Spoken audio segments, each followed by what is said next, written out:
Mike Pompeo Xitoyning Uyg'ur siyosatini tanqid qildi. İtaliyada ziyorat bo'layotgan Amerika Tashqi ishlar ministri Mike Pompeo Xitoyning Uyg'urlar qilayotgan ziyonkashligini tanqid qildi. Pompeo Vatikanda o'tkazilgan bir yig'inda so'z qilganda mundaq dedi. Davlat mutlaq hukmronlik yurgizsa, hukumatlar xalqdan parvardigorga emas, hukumatga cho'qinishni talab qiladi. O yana bu dal Xitoyning nima uchun 1 milliondan ortiq Uyg'ur musulmonni yig'ib olish lageri qamishining sababi. Bu Xitoyning nima uchun xristian poplarni turmaga qamishining sababi dedi. Pompeo yana bir Uyg'ur ayolining hikoyasini so'zlab o'tdi. O mundaq dedi. U yana o'tgan hafta Amerika Tashqi ishlar ministrligi Nyu-Yorkda atalmish Xinjiangdagi Uyg'urlarga aloqador bir yig'in o'tkazdi.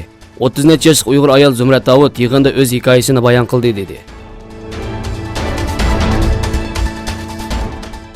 Samsung Xitoydagi yanfon ishlab chiqarishni to'xtatdi.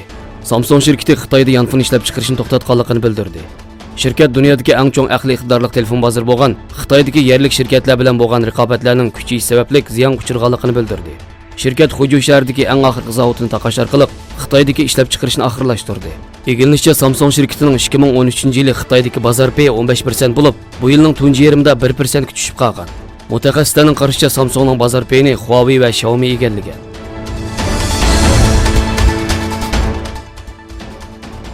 Trump o'z haqidagi tekshirishni siyosiy o'zgarish deb atadi. Amerika prezidenti Donald Trump Avam palatasining o'z haqida boshlagan vazifasidan to'xtatish tekshirishini siyosiy o'zgarish deb atadi. Trump Twitter hisobida buning inkos qaytarib, davlat majlisining vazifasidan to'xtatish tekshirish haqida guvohlik yig'ini ochmoqchi bo'lishi siyosiy o'zgarish deb atadi va maqsadi xalqning huquqiy erkinligi va irodasini tortib olish dedi. Bundan burun Amerika Tashqi ishlar ministri Mike Pompeo Demokratlar partiyasining tekshirish hay'atini ayblagan bo'lib, Tashqi ishlar ministrligining 5 nafar xodimining hujjat bilan ta'minlashi yoki guvohlik berishiga qarshi turgan. Qozog'iston yana 12 davlatga vizasini bekor qildi. Qozog'iston viza kechirim qilingan davlatlar tizimiga yana 12 davlatni ko'paytdi. Qozog'iston Tashqi ishlar ministrligining bayonotchisi 30-sentabr Nur-Sulton shahrida doklad berganda, Qozog'istonga vizasiz kelalaydigan davlatlar tizimini ko'paytirish uchun bir hukumat qarorini yo'l qo'yganligini bildirdi.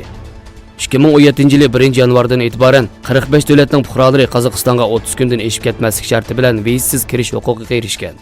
Hozir qo'shilgan 12 davlat bo'lsa, Bahrayn, Vatikan, Vyetnam, Indoneziya, Qatar, Kolumbiya, Kuvayt, Saudiya Arabiston, Tailand va Filippin qatorliqlardan iborat.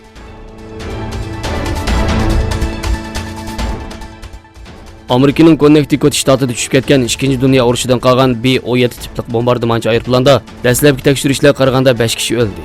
Connecticut valisining bayonotchisi B-17 tiplik bombardimonchi aeroplanining Hartfordning shimolidagi Bradley xalqaro aerodrom atrofida tushib ketganligini bildirdi. Shtat hukumati nomini oshkorlashni xohlamagan bir amaldor dastlabki tekshirishlar qaraganda 5 kishining qazo qilganligini oshkorladi. Qo'zg'ilib uzun o'tmayla qo'nishga uringan aeroplanda 3 aeroplan xodimini o'z ichiga olgan 13 kishining borligi bildirildi.